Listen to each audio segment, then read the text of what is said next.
I'd like to just start by saying thank you, and it's lovely to be back in Coventry, and I think what's just been said, and bearing in mind I was born in 1969 and was a child of the 80s, I well remember, you know, although I was a mod, I had a lot of friends who were rude boys and skinheads and whatnot, and I well remember the ska movement. Of course, you know, with Coventry we think of the Specials, which of course morphed into the Fun Boy 3.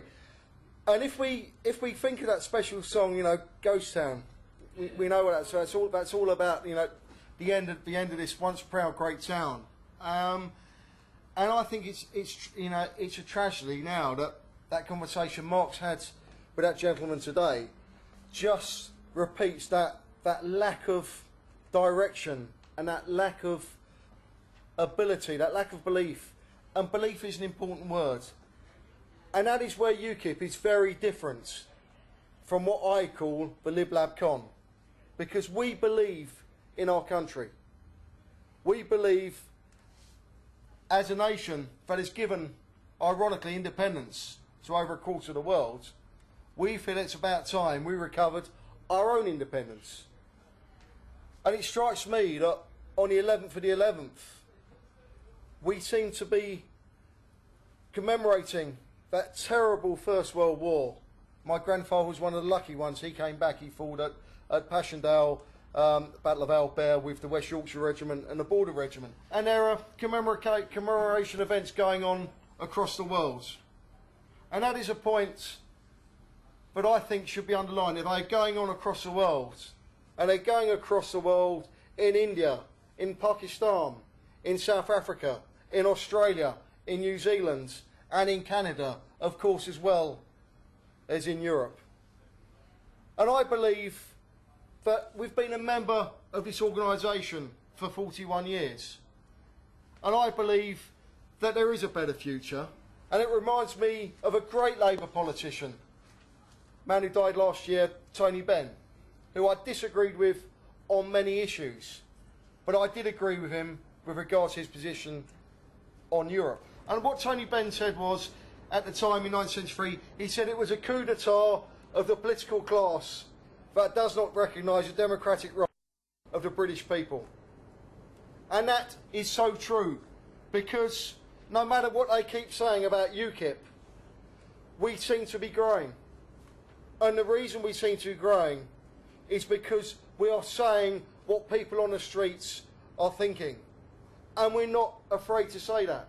But UKIP is the only political party that has in its constitution the core priority, and those of you who haven't joined, and you will be looking at a membership form soon, hopefully, if I haven't put you off tonight, you will see when you sign it, you have to sign a declaration that you've never belonged to an extremist organisation or the British National Party. We are the only political party, ladies and gentlemen, who carry that as part of our constitution. And yet the Labour Party consistently call us racist. Well, let me tell you, there are two members of the British National Party, or former members of the BNP, and a former member of a Nationalist Socialist Party, who aren't just members of the Labour Party, but they were elected as councillors to those two racist organisations and now sit as councillors under the Labour banner. And this leads me to the point that I'm delighted to see Harjinder here tonight, and his friends as well, because I want to get away from this cancer of political correctness, which is destroying our ability in our communities to cohese. Because at the end of the day, it doesn't matter what colour you are, it doesn't matter what religion you are, we are all British. And I can stand next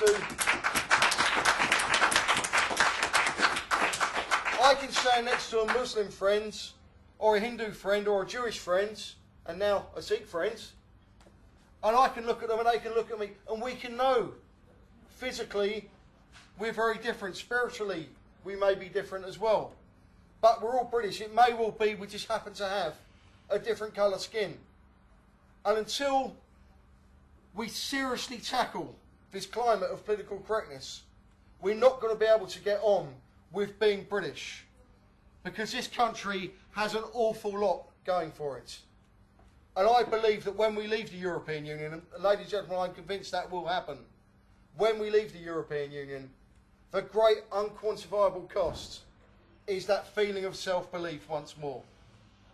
Because I really believe there will be a national regeneration of feeling, and I'm convinced that we can go forward through all our family and historical backgrounds and use those links to make our country a better country.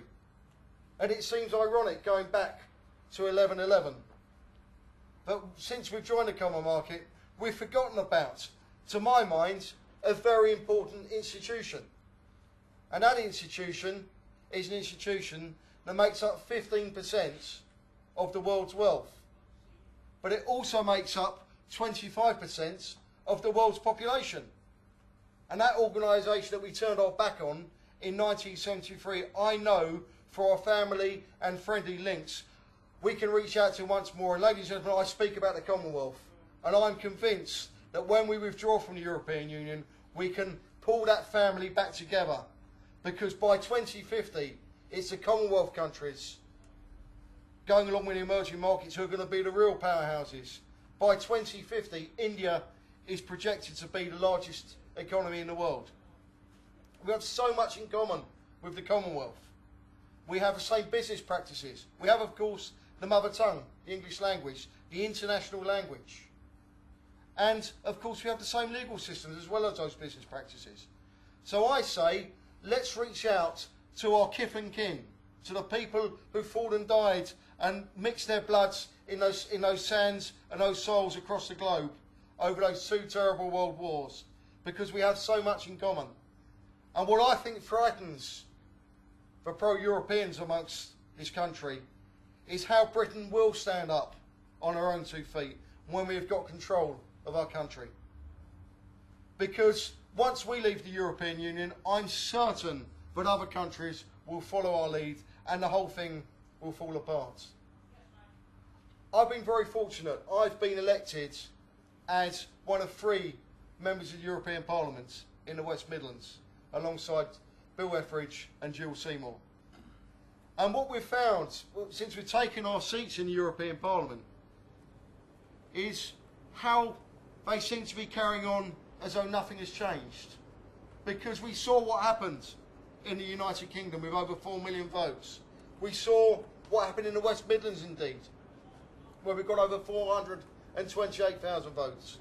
And we're seeing increasingly what's happened across the continent, because Euroscepticism, or Eurorealism, whatever you wish to call it, is now becoming a coherent option. And that's what makes it so exciting, because years ago when I joined UKIP, it seemed that it was only just us Brits who were talking about wanting to get out of the European Union. But now this is happening across the continent.